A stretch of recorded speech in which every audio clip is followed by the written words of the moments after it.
So what exactly is the illness? Whooping cough is a highly contagious bacterial infection caused by Bordetella pertussis.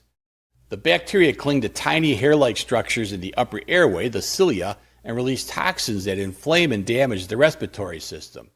That damage can lead to the signature symptoms, a rapid, violent cough that can last for months. Some doctors call it the 100-day cough.